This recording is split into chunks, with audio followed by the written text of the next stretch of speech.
होगा समुच्चय, है ना। देखिए समुच्चय लिखा हुआ है ना, यहाँ पे क्या लिखा हुआ है आपका समुच्चय। हिंदी इसका इंग्लिश क्या होता है, सेट्स होता है, तो हमको इंग्लिश से तो मतलब है नहीं, है ना। समुच्चय होता है ना, समुच्चय क्या है ध्यान दीजिए। समुच्चय क्या होता है कि एक well defined collection of object होता है ना। मतलब कहने का मतलब हुआ समुच्चय जो होता है वस्तुओं के सुपरिभाषित, है ना। कुछ ऐसा वस्तुएं लेते हैं जिसके सुपरिभाषित संग्रह को हम लोग क्या कहते हैं, समुच्चय कहते हैं। सुपरिभाषित एक नया वर्ड आया कि सुपरिभाषित संग्रह क्या है।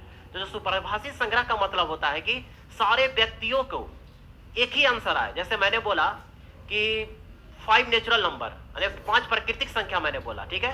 तो 5 प्राकृतिक संख्या बोला तो 5 प्राकृतिक संख्या मेरे अनुसार भी वही होगा, 1 2 3 4 5। आप लोग भी बोलिएगा तो क्या होगा, 1 2 3 4 5 ही होगा। और कोई भी आदमी से बोलिएगा कि 5 प्राकृतिक संख्या बताइए तो क्या बोलेंगे, 1 2 3 4 5 ही। तो सारे संग्रह हो गए कि नहीं, सबके अनुसार आंसर क्या आया, सेम आया।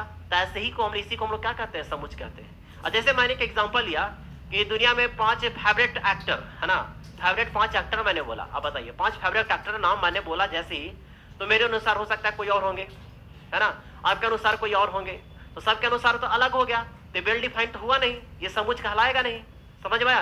यानी कहने का मतलब हुआ कि समुच्चय वैसे समुच्चय इसको प्रभाषित करता है जो सारे अनुसार दुनिया में जितने सारे आदमियों हैं या भी आप लोग हैं या हम लोग मिलकर के सबके अनुसार आंसर क्या आना चाहिए, सेम आना चाहिए, एक ही आना चाहिए। उसी को हम लोग क्या कहेंगे, समुच्चय कहेंगे। ठीक है, आई होप यहाँ पे तक समझ में आया होगा कि समुच्चय होता क्या है। ठीक है, जैसे और मैं एग्जांपल लेकर बताता हूँ। जैसे प्राइम नंबर का मैंने बताया कि वैसे फर्स्ट प्राइम नंबर बताइए, प्राइम नंबर का हिंदी क्या होता है आपका, तो हिंदी वाले के लिए अभाज्य संख्या होता है। तो अभाज्य संख्या कहाँ से हम लोग शुरू करते हैं। अब देखिए यहाँ पे थोड़ा सा बेसिक चीज आप लोग जानना जरूरी होगा कि प्राइम नंबर क्या है, नेचुरल नंबर क्या है ना, प्रकृति संख्या क्या है, पूर्ण संख्या क्या है, अभाज्य संख्या क्या है, अभाज्य संख्या क्या है ना, वास्तविक संख्या क्या है। ये सब संख्या जानना बहुत जरूरी है, तभी आप जान पाइएगा कि सेट्स क्या है। ठीक है, तो सेट्स फिलहाल अभी हम बता दिए कि वस्तुओं के सुपरिभाषित संग्रह को हम लोग क्या कहते हैं, सेट्स कहते हैं। ये सारा चीज हम बता देंगे अभी बोर्ड पर लिख करके, ठीक है, क्या है नहीं है।